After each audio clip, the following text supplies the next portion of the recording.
As Jesus came out of the temple, one of his disciples said to him, "Look, teacher, what large stones and what large buildings." Then Jesus asked him, "Do you see these great buildings? Not one stone will be left here upon another. All will be thrown down." Well, they're very powerful words, aren't they? This from Mark's Gospel on Sunday, and particularly appropriate, I think, for Remembrance Sunday.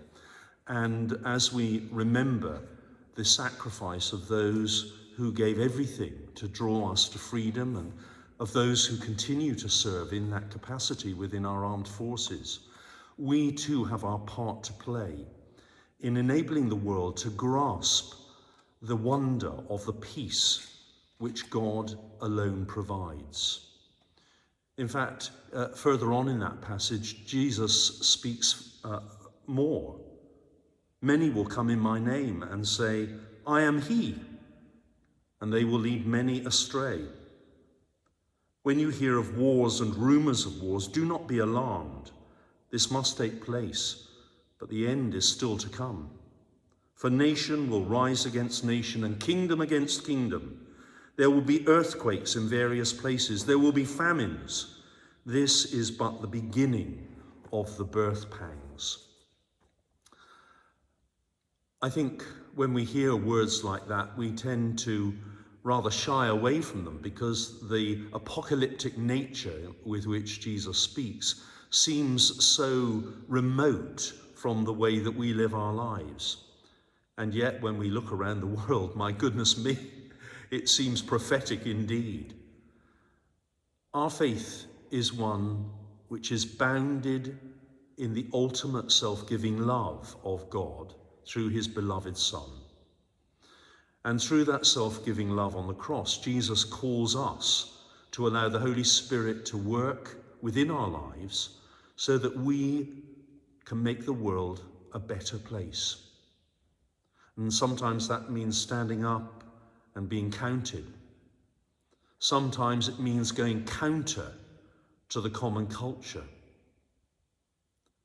That might bring with it revilement and all sorts of other troubles for us.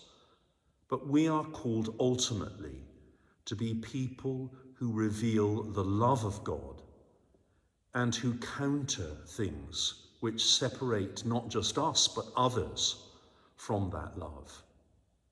It was unimaginable to those disciples that the temple could be destroyed, and yet, if you go to Jerusalem, the great stones of that building lie down at the bottom of the temple compound, cast down by the Romans.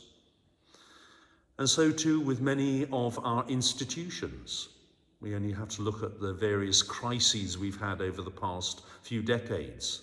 The financial crisis. Latterly, of course, we've had the pandemic. But we are called to be people of hope. And this hope is revealed in the face of the one who gives himself for you and for me.